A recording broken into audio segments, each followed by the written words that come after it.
My name is Marty Rennick, if that matters at all, which it doesn't in the context tonight, but welcome to the Harambee Grandma's 9th Travel Chat. Thank you so much for being here. Those of you who have attended previous chats know that we always begin with a brief explanation of who we are and what we do. As a bit of an add-on to that, this time we are excited to say that in September, about the third weekend, the Harambees will be hosting the annual Alberta Gathering of grandmothers groups from across the province. And we hope quite possibly a few from southern Saskatchewan and BC as well. The gathering is an amazing experience, and as you can imagine, is quite the involved undertaking for us as we put all the pieces in place. But trust me, if you want something done, ask a Harambee grandma and it will happen. All of the grandmothers groups across the country work in affiliation with the Stephen Lewis Foundation based in Toronto.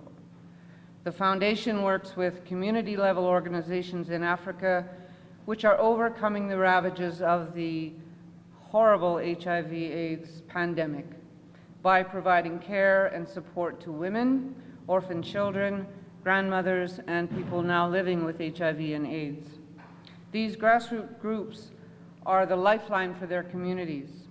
Their programs do the following, among other things: provide counseling and education about HIV prevention, care, and treatment, distribute food, medication, other necessities, reach the sick and vulnerable through home-based health care, help orphans and other vulnerable children access education and work through their grief, and they support grandmothers caring for their orphaned grandchildren. Since 2003, the Lewis Foundation has funded over 1,100 such initiatives, partnering with 300 grassroots community-based organizations in the 15 African countries hardest hit by the pandemic. The foundation has dispersed and committed in that time over $75 million to program spending. The Stephen Lewis Foundation launched the Grandmothers to Grandmothers campaign in March 2006 in response to the emerging crisis faced by grandmothers in sub-Saharan Africa. African grandmothers have become the linchpin of survival for their families and communities. They have stepped forward to care for millions of children orphaned by AIDS, sometimes as many as 8 to 10 in a household. The G2G campaign, as it's called, began with only a few groups of committed Canadian grandmothers. And by the way, you don't have to be a grandmother to be involved. And it has evolved into a dynamic and responsive movement which now has more than 240 groups across Canada. To date, grandmothers groups have raised over $21 million for the Stephen Lewis Foundation. Most importantly of all, as a result of such endeavors and others too numerous to mention here, so many of these grassroots grandmothers groups in Africa now feel a sense of their own empowerment to demand their basic human rights. And it's astonishing how many of those are denied them in certain countries. And to actively campaign for them. That self-validation in these strong and amazing women and the positive change it is producing has always been primary goals for the Stephen Lewis Foundation in its mission to turn the tide of AIDS in Africa. And if you've ever wondered where our odd name Harambee comes from, all grandmothers groups take their names from an African word or phrase meaningful to the cause. In Swahili, Harambee is a call to pull together, a call so strong that the concept was used as a nation builder when Kenya gained independence. The Lethbridge chapter of the Grandmothers to Grandmothers campaign takes its name from that concept, and it translates as working together to ease the burden. Again, our sincere thanks to you for recognizing that we are indeed citizens of a global community. And we thank you for all your support to our endeavors. Enjoy the evening.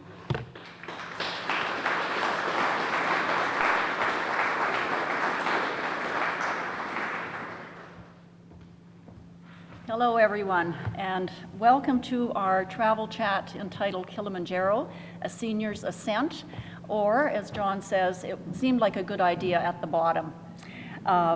My name is Judy Scott, and anyone who would like to be informed of these Harambee events or know more about our group, just see me after the show and I can take your details. I hope you are enjoying the coffee and the home-baked treats. The coffee has been donated all year by the Red Engine Coffee Roasters in town. It's owned by Paul and Jackie Demir, and you can see it at Save On Foods and also the Farmers Market. The ticket you received when you came in will be our draw after the presentation.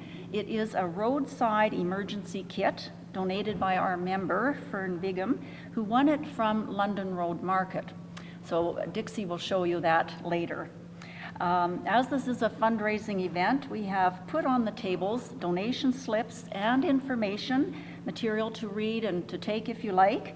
And if you are thinking of donating $20 or more to the Stephen Lewis Foundation, please fill out one of those slips and take it to the donation table, because that way you'll be able to get a receipt from Stephen Lewis. Any amount is appreciated, and we take cash and checks and any amount. Thank you for your support. Now I would like to call up our presenter, John Bolton. When John turned 65, he wanted a physical and mental challenge. He found it in his ascent to Kilimanjaro, the highest walkable mountain in the world. He is now fully retired from a career as an educator and looking forward to much more worldly travels with his wife, Jerry. Please welcome John Bolton.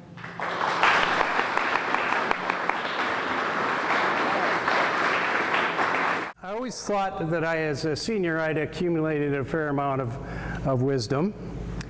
And at least I did. I thought so until I decided to climb Mount Kilimanjaro. And then that belief disappeared. But, you know, sometimes we need to set aside what we might think is a smart thing to do and to do something really stupid, because the end result is worth every bit of the effort that we've invested in it. So let's get started.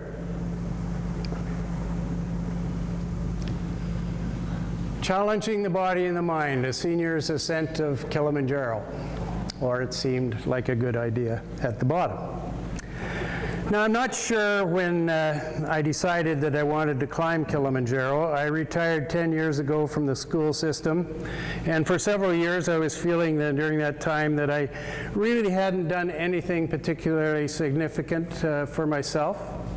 Time was marching on, and I was in my 65th year. Officially, in the eyes of our Canadian government, I'd become a senior citizen.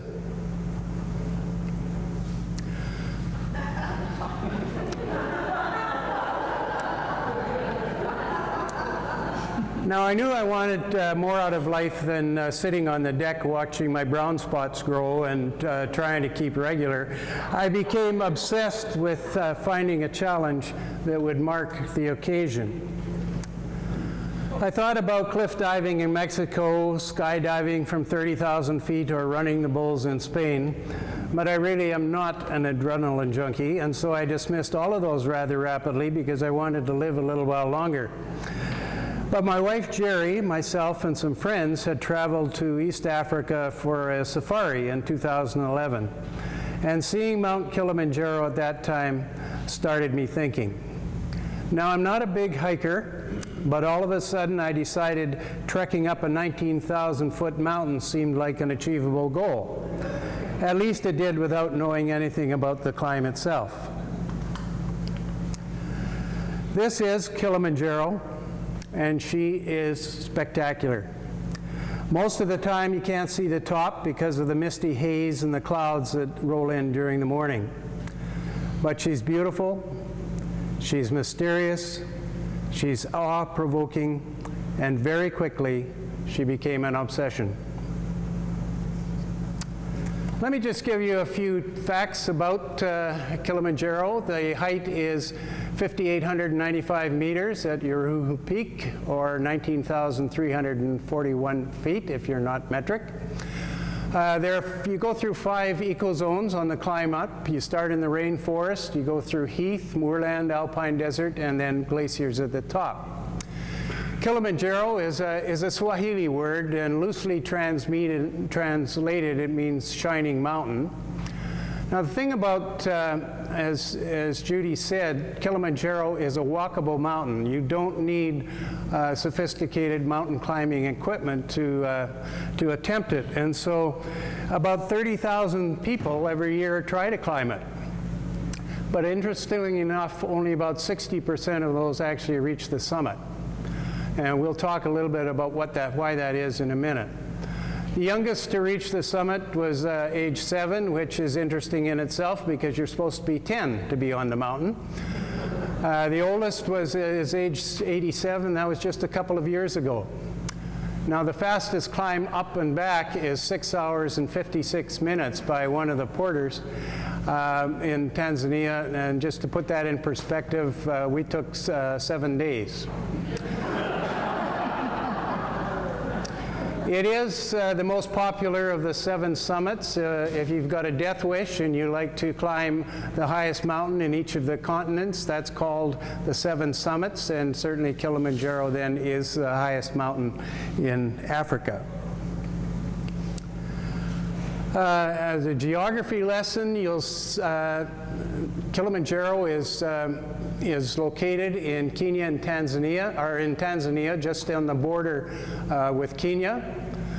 The nearest city is Arusha, although there's a smaller town of Moshi, which is the jump-off point to climb Kili. So, to making the decision to climb Kilimanjaro, that was relatively easy. But I had another problem.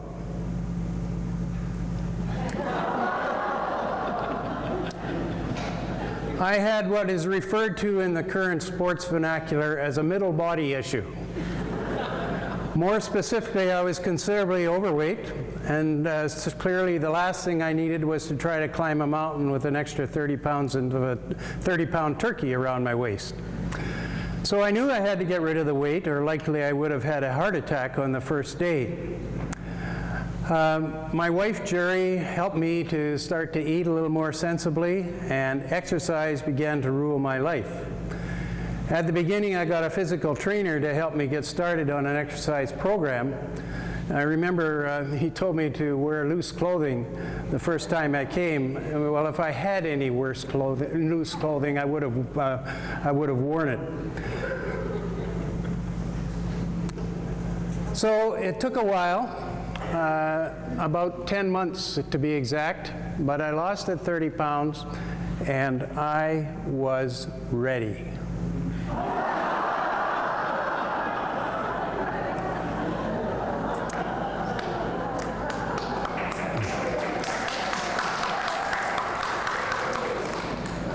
Well, at least physically I was ready, but mentally I had no idea what was coming.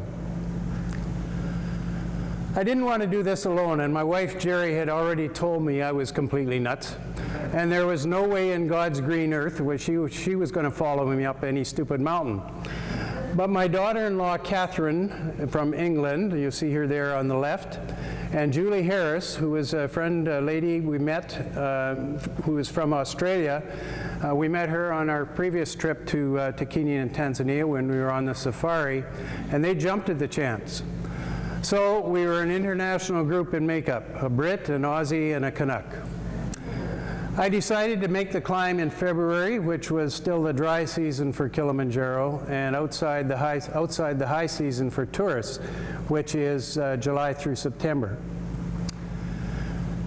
Preparations were in place, and Jerry drove me to Calgary to catch the flight to Africa. Now, getting to Africa is relatively direct. You can fly KLM direct from Calgary to Amsterdam and then down to Kilimanjaro Airport. But it's a brutally long flight, about 9 hours in each leg. Now the flight was to leave at 3 p.m. on KLM, and with a transfer in Amsterdam and then on to Kilimanjaro. There was a 3-hour layover in Amsterdam, so I wasn't worried about the transfer, and I thought I had lots of time. So I got to the airport like a true senior 3 hours ahead of time, and to find the flight coming from Amsterdam that was going to take us back was delayed 3 hours by a storm in Europe. My anxiety level skyrocketed, but all of a sudden I got a sign from above that helped me find a way to make the panic subside.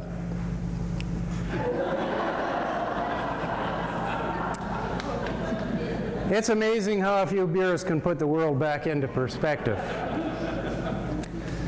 I got into Amsterdam with about 15 minutes to spare, raced down the walkway to get to the plane, and just made the connection. We arrived at 11 o'clock at night. Now you need a visa to get into Tanzania, and I had got mine from the Tanzanian embassy in Ottawa before I left. You could get it at the airport as well, but it's a little cheaper, but the lineup there was about 150 people long, and there was one person handling the paperwork.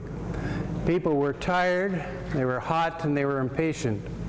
It was nice to walk right past the whole group and look for my luggage, which was nowhere to be found. Unfortunately, it didn't make that shortened transfer in Amsterdam. One of the best pieces of advice I received from others before I left was to pack everything I could for the hike into my carry-on. So I could have gone on the trek without it, but mine did arrive the next evening, although there's a story there too. We had a day layover before the climb started, so we stayed in Mochi, which is the closest community to the base of Kili. We chose a little hotel called the Honey Badger Lodge because it advertised some of the good things it was doing regarding using local products, providing employment for the community, and operating a school on the grounds. And you can see on the solar panels on the roof, they were doing some good things environmentally as well. So I spent a good part of the next night at the Kilimanjaro airport, 45 minutes away on a pothole-filled highway. I call the roads in that part of the world the African massage. My kidneys spent most of the time in my throat.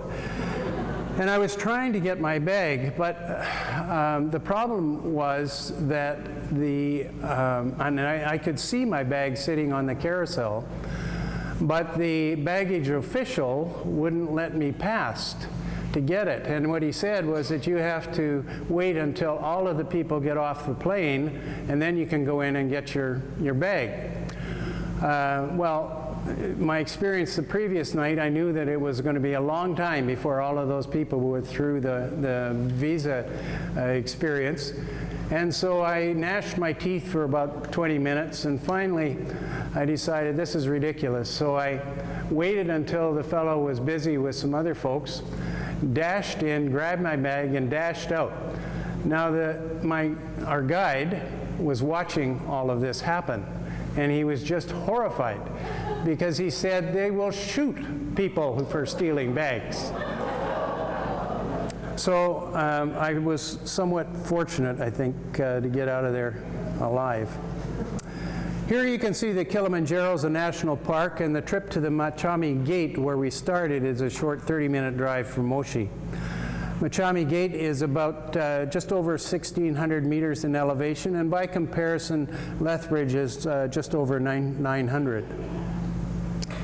This is an aerial view of Kilimanjaro. There are 3 volcanic craters at the top, and they form concentric circles. Kibo crater is on the outside, Rush crater is next, and the ash pit, which is very small, that dark spot right in the middle, is the third one. Now Kibo is not a perfect unbroken circle. You can see the breaks in the side that have been made by eruptions that result from lava flows.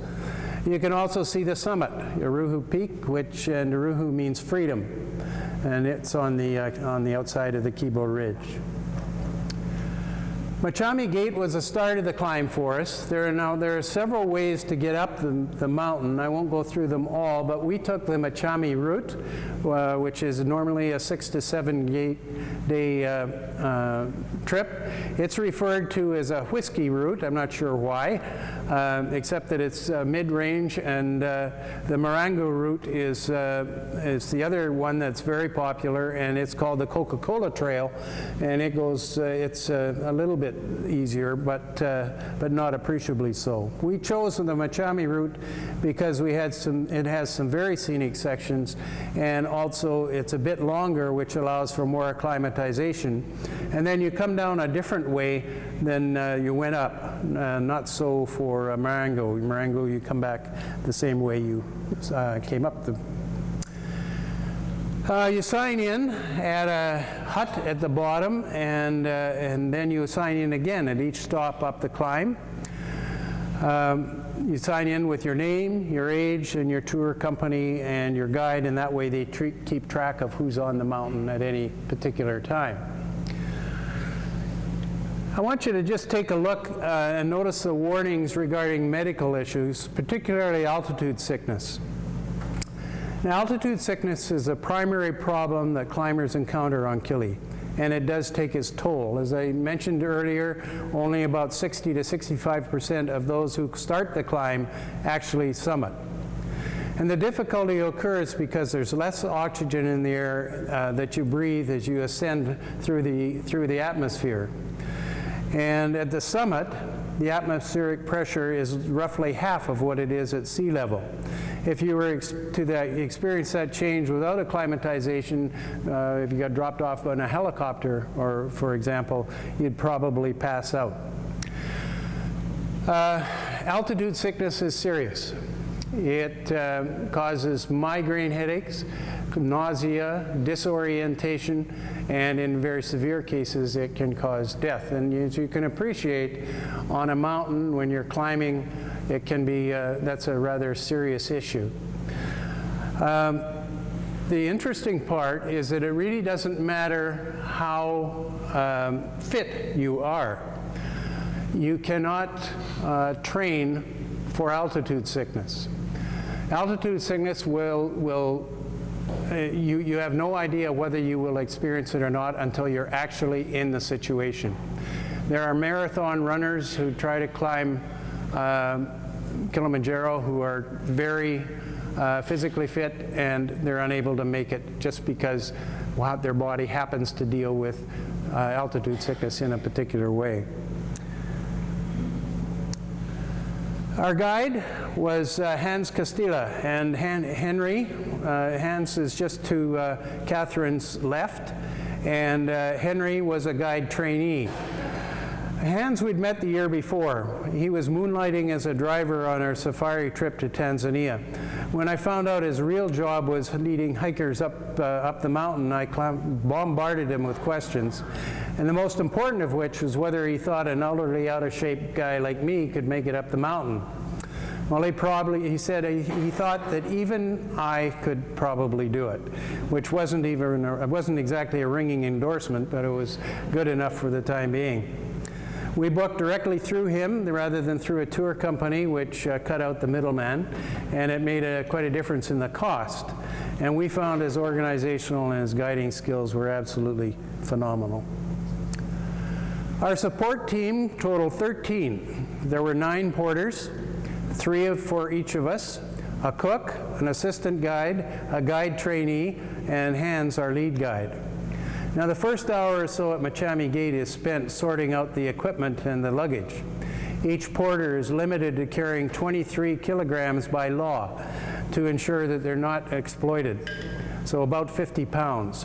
And each bag was weighed. The porters carried everything. All we had were our day packs with our water, camera, snacks, and any clothing we wanted to have with us. So we started out. The first section is a gradual elevation, very easy walking, but within 20 minutes, I'm thinking I'm toast. My heart is racing, I'm panting like I'm making an obscene phone call, and all that's going through my mind is that I can't go any further. Well, I'm not sure whether it was just the adrenaline or the excitement of finally being underway, but I did struggle on. And within another half an hour, all of a sudden my lungs seemed to say to the rest of my body, well, I guess he's going to keep this up, so we might as well get with the program. And I began to feel fine. Much of the first day was walking through a magical forest that would have made Hansel and Gretel proud. Big 30-meter trees with moss hanging on strips from them. The path is shale and the roots define the steps under your feet. This is on a lunch break, and while Catherine is smiling now, she had just got up from that log that Julie is sitting on. All of a sudden she discovered she'd been sitting on a nest of army ants, and they were up her shorts. She went screaming off into the underbrush, and she had to take off the shorts to shake them out. She was not impressed. A little bit further along, the big trees give way to spindly, tree-like giant heathers. This was our camp on the first night, and we were glad to put our feet up. The porters had passed us at the bottom several hours ago, and that happened every day. They left after us, and they arrived long before us. And already they had the tents up, our sleeping bags rolled out, and popcorn and tea ready for us. The meals were phenomenal. Lots of heavy soups, chicken, potatoes, rice, plenty of carbs to keep us going. This is looking up from the campsite, and you can see the summit, and it did seem like a long way up. Okay, having to relieve oneself is always an issue on the mountain. And one thing you learn early, this is no time to get prissy. Any dignity you have gets left at the bottom of the mountain.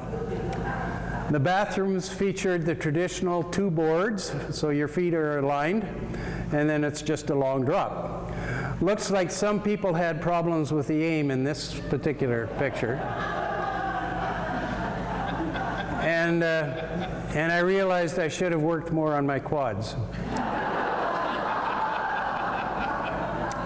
Now, being the age I am, I had to get up in the night, and there's no way I was traipsing up onto the loo, as my British daughter-in-law called it. The nearest rock or bush met my needs. I just tried not to think how many others had done exactly what I was doing right where I was standing.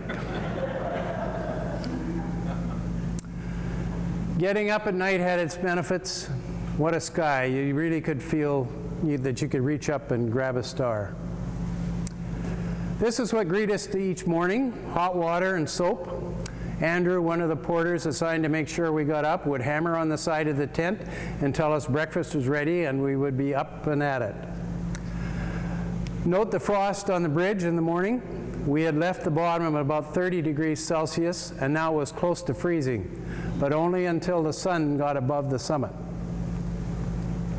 It got warm in a hurry, and the stunted, twisted heather bushes don't provide a lot of shade. You can follow the line of porters and trekkers on the path ahead. The path undulates considerably over rocks and boulders, and in the afternoon it got to be pretty tiring. The white spots you see are the porters with the packs on their heads. It really is important, both in terms of physical exertion and altitude sickness, to keep hydrated. So we drank at least 4 to 5 liters of water every day. So we had bladders, and then with the tube coming over your shoulder. This was about the only wildlife we saw on the whole trek. Not that there isn't wildlife on the mountain, they just steer the trails where the people are. This is a white-backed raven, and they will swoop in and snatch your granola bar right out of your hand if you're not careful. Now we're on our way up to the Shira Plateau, where we were camping for the second night. This is the Shira Caves campsite, and at this time of the year it's busy, but not overly so. Hans told me that in the summer and the fall this is like a little city, with tents almost sitting on top of one another. And even though it's not the high season, there were probably 100 to 150 campers and porters here. And the hum of the voices you heard speaking just a multitude of languages was really quite amazing. From the Shira Caves campsite, you get a great view of Mount Meru, which is the other mountain in Tanzania. There are only 2. And at an elevation of just over 4,500 meters, it's used by many trekkers as a warm-up trek to get acclimatized before they tackle Kili. Then turning around, you get a great view of Kilimanjaro, and in this case, just before the fog rolled in and obscured it. The tents are not huge, but certainly adequate. Julie and Catherine shared one, and I was lucky enough to have my own. How the porters found places to pitch them amazed me, even more so as we got higher, as you're going to see. These are our porters packing up in the morning. I gave them the toques, the Canada on the side. They appreciated that, and they took another 30 minutes after we started, but very quickly passed us on the trail so they could get to the next camp for setup long before we arrived. Nice picture with Maru in the background. We look pretty good here, but it doesn't last. The third leg of the trek is discouraging, as you can only gain a total of 147 meters in elevation from start to finish. But it is critical for acclimatization purposes. You do climb to 4,800 meters to a place called Lava Rock, but then you descend 800 meters back to the Barranco campsite. You can see we have lost almost all of the vegetation, and the landscape is just basically boulder strewn. There's Henry taking a break with Keely in the background. The mist starts to envelop us as we took a break. It usually rolls in about 11 o'clock, and you begin to walk in the clouds, and it really is surreal. Lava Rock is a test point for altitude sickness because at 4,800 meters it's high enough to trigger the symptoms if they're going to occur. We stopped for a rest break here, and there were people doubled over with rocks over the rocks losing their lunch. Catherine began to get a severe headache, and I gave her a couple of Advil to try and ward it off, but it didn't help very much. And that was the first sign of what was to come for her.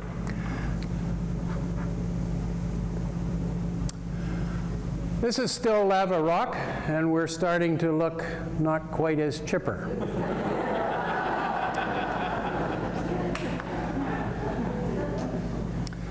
Interestingly, there's some vegetation around, but again, mostly scrub brush and a few succulents. After about 9 hours hiking, we reach Barranco campsite, which is at the foot of the Barranco wall. You can see it there behind us, behind the campsite. And it's sometimes called the breakfast wall because you climb over it after breakfast the following day. There were some new bathrooms going in, looked considerably different than the old ones. Everything had to be brought in, except the rock, of course. There were some vegetation. That big one on the right is called a giant ground cell. It looks to me like kind of a wannabe palm tree. And then there's some giant lobelia and some other succulents around, so it isn't all rock. Now, the Barranco wall is a near vertical scramble, and you have to stash your hiking poles away and get out your rosary. The wall is approximately 250 meters or 25 feet high, and it took us a little over 2 to probably 3 hours to scale. We started after breakfast. We joined a long line of climbers from the other groups, and you can see everyone beginning to snake up the base of the wall. The path is fairly wide at the bottom, but it gets narrow in a hurry.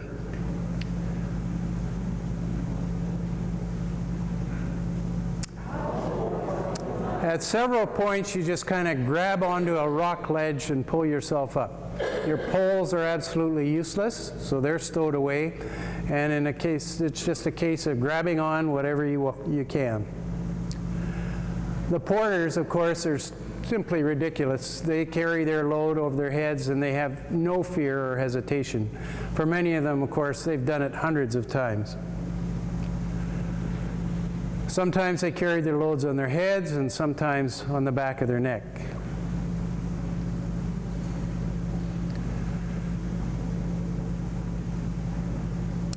And then sometimes you just slid down on your bottom. This is up at the top, and somebody had built an inukshuk, which was kind of neat. The views were amazing whenever you had a chance to savor them. It was time for rest after reaching the top of the wall, and I asked Hans if anyone had ever died coming up. And he said, oh yes, we probably lose 2 to 3 a year, but only because they do something stupid. Well, I was glad I didn't ask him that at the bottom. And he went on to say that usually it happened when it was rainy or snowy, and folks just slipped. Obviously, once you lose your grip, you just become a statistic. Hiking on from the Barranco Wall, we reached the Karanga Valley with the Barafu campsite just over the ridge. I thought we'd take the easy route that goes off to the side and then traverses across the incline, but that was not to be. Hans decided we should take the shortcut, and up we went. Here's our final arrival at Barafu Camp. Kili's in the background just before the clouds begin to screen it out. This is a little better shot. Actually, I took this on the way down after we had summited the next day. And this is what I mean about finding a place to pitch a tent. These tents were just seemingly, amazingly shoveled in between boulders that you never thought was a space, but they were certainly very comfortable. This supper time on the evening before attempting to summit. This is supper time on the evening before attempting to summit, and you can see from Julie and Catherine that it's cold. Likely minus 5 degrees Celsius with a wind. And the plan was to leave at 11:30 that night to the summit, and you leave at night for several reasons. The summit climb takes approximately 6 hours, and you try to be there at sunrise. Secondly, you're climbing through deep scree, which is firmer at night when it's colder. And thirdly, and probably most importantly, they have to get you up the mountain and then down to Mawaka Camp so you can make the gate the next day, because you only paid for 6 nights. So you have to get off the mountain. Personally, I think it's so you can't see how far you have to go or how steep the trail is ahead of you.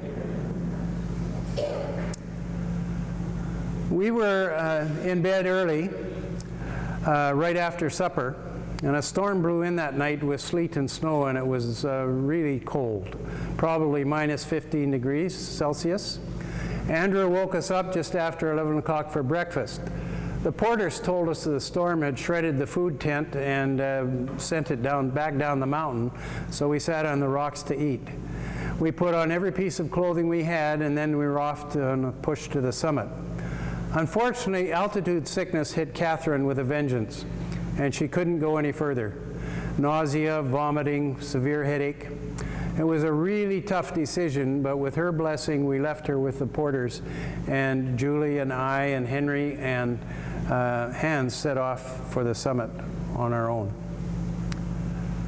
I took this shot just to show you that while everyone has a headlamp, you really can't see very far in front of you. And what was really cool is to see the string of lights stretching out like a long snake, both ahead and behind, as the climbers make their way up the mountain. This is Stella Point that I talked about. I have no idea who these people are. They just wouldn't get out of the way when I wanted to take the picture, so I took it anyway. And as I said, from here to the summit was only 45 minutes. And Julie and I looked at each other and we said, we can do it. Now the sun is beginning to come up as we trudge along the ridge of the volcano, and you realize that you're above the clouds, and it is amazing. The glacier on your left is on your left as you climb, and it's spectacular.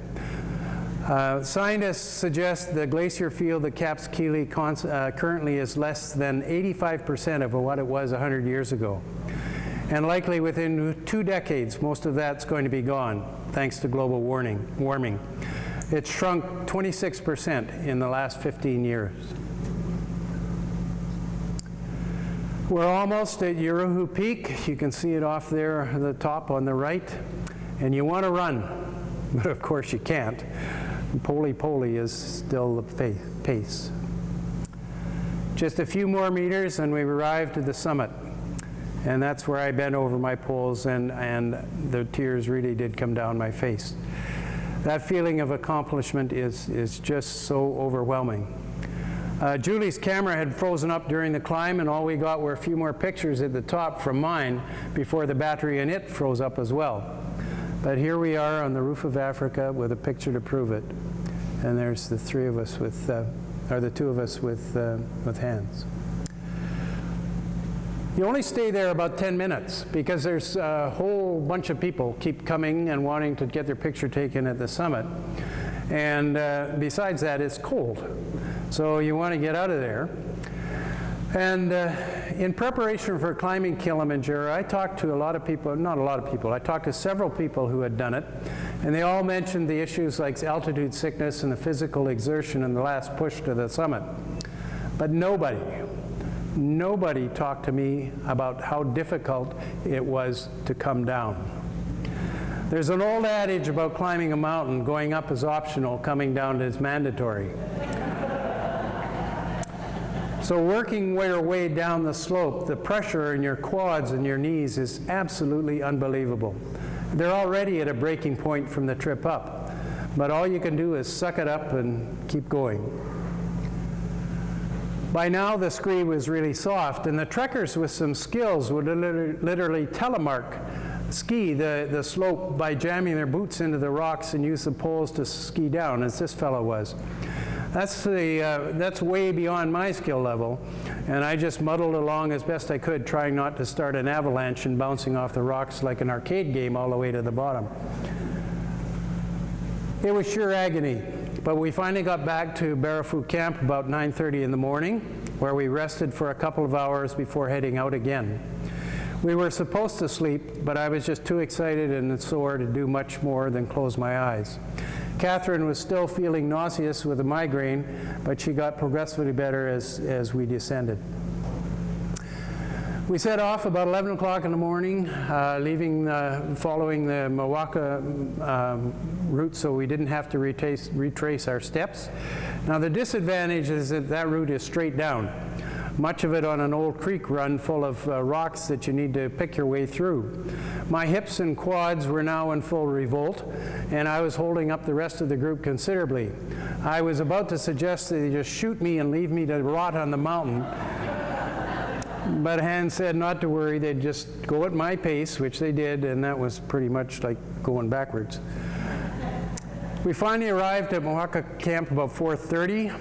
We'd been up since 11 o'clock the previous evening, up to the summit and back down for a total elevation change of 4,000 meters and 15 hours of hiking. Needless to say, the camp was very appealing, and it was warm. Everybody had smiles and relaxed, and the climb was over, and we had got down in one piece. This was Casey, who was our cook, just making sure I tasted the bread that he'd baked.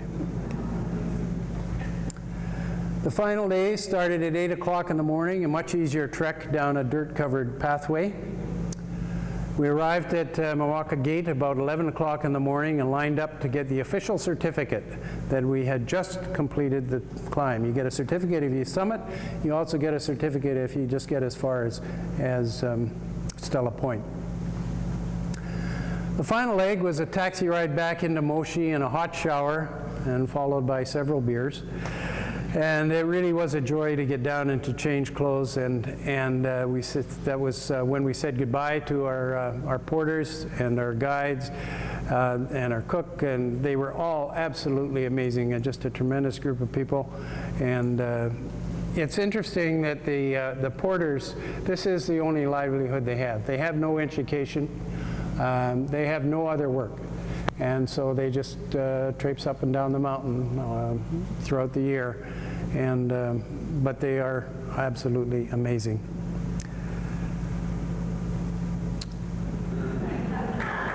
So,